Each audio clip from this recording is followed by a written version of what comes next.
What do I feel uneasy suddenly?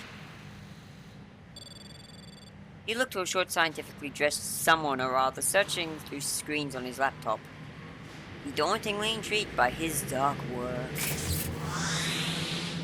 Yo, what games you playing? Huh? Game? Oh, sorry. This isn't a game. It's a simulated model of the planet we're standing in. Really? That sounds like a pretty heavy process. Right you are! I'm very surprised the process wasn't burnt out. See, I'm keeping an eye on someone. You are? Melmors, the best hacker the Polaris Federation has to offer. At your service. Oh, wait, actually, no right now. I'm in the middle of a mission. You may have met a lizard-like woman who goes by Shadow Dude. She's the bane of the Polaris Federation, so I'm keeping an eye on her, on their dime. I feel like the taxpayers' dollars are being wasted unapologetically. Probably, but when they offered me a shit ton of money to keep Shadow Dude on surveillance, well, I don't say no to a big win.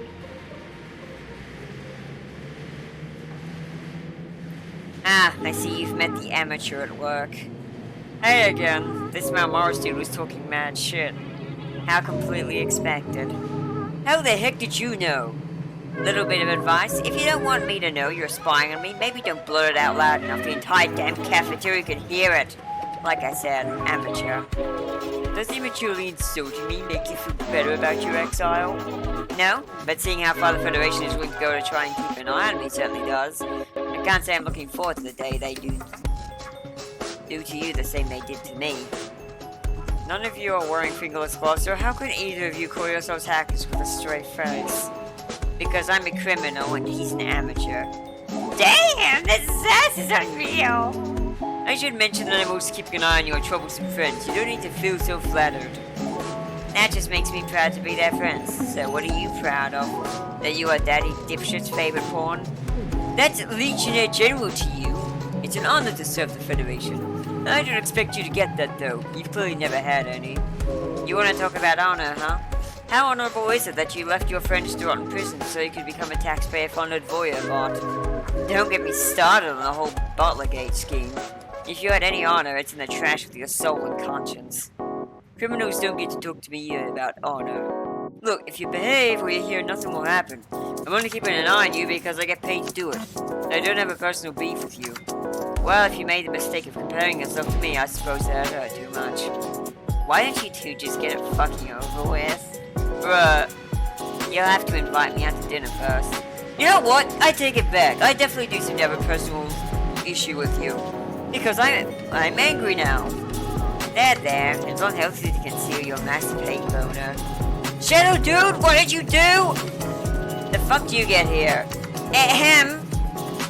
If you don't want to attract attention, maybe you could sass people where the entire food court can't hear it? Oh, it's just Mal. I was worried you'd annoyed someone worthy of concern. Return to the lights! No worthy of concern, huh? I was gonna let you just coexist here as long as you behave, but I can see mercy was never an option. Don't bother with the pretense, Mal. I know a lie when I see one. Let me guess, we have 3 minutes before the Polaris Defense Force arrives. Wait, how did you know that? The same way I know the difference between a hacker and an amateur. You might want to say goodbye to that processor. Shit! I also don't think the Polaris Defense Force will be coming. I intercepted the transmission and replaced your message with a letter of resignation. What? Welcome to that grounding realization. Amateurs shouldn't piss off hackers. I mean, putting aside you use Norton antivirus for security on that thing, Jesus, dude. I'll get you yet. Laugh now, but you won't be getting away with this. Aim for the big head. Let him go. He's not worth it. Isn't that guy gonna cause us trouble? Maybe, but I'd rather not have blood on my hands if I don't have to. That certainly escalated. Care to explain? Why did you antagonize him like that? It might not be obvious, but that isn't the first time he and I have spoken. Oh, hang on. Right, now the light is restored, I'll continue. He's one of many talented hackers I knew in my youth. However, like a lot of them, he also became part of the Polaris Federation. A heavy-handed authoritarian galactic government that tried to force their doctrine on entire worlds, including where I'm from. Ever heard of Xerexia? No. No one has. It was a fairly quiet world that kept to itself. When the Polaris feds took over, they renamed it to Polara. Their indoctrination strips any identity away and scraps all but the more tidy aspects of civilization. We've heard not of Polara either, but then again, we're pretty new to this whole spacefaring gig. It's not even in this galaxy. I was exiled by my peers who had been corrupted by the silver-tongued words of those order-obsessed trogs. Yet far away as I am, they still want the best of me. My friends, Sid and Caillou, are also from that world. I freed Sid from a prison sentence and Caillou was with him. They've been good friends. Yeah, I like our group. Oh man, where's the big guy when you need him? You might have thought us from Bitopia, but nah, we just visited often. As for Mount Morris, he became one of the only decent hackers Polaris could use, so he's often utilized against me. Thankfully, he's not anywhere near as good. To be honest, you're scary when you do that stuff. Little wonder Polaris wants you, and not in a hot way. Being a hacker is about being prepared for the worst, but only doing anything in retaliation. It wasn't until Mount did his little launch trip that I did anything. I would have been happy just to harmlessly sass him all day, to be honest. That being said, it's like he'll try something else. Oh, he absolutely is. I'm monitoring him as we speak, with no taxpayer dollars to waste or computers to explode because I can actually build a decent piece of hardware. If you're wondering why I was so curt with him, he threw me under the bus when I needed his support most. There was once a time I'd call him my colleague. Nowadays, he's little more than a corporate tool used to exercise control.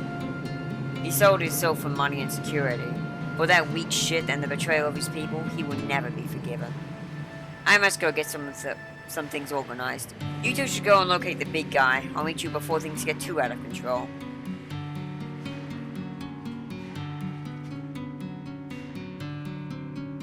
You three want to help out? Shadow Dude may seem unfazed, but I know when she's taking things seriously. We might need your help finding Rex.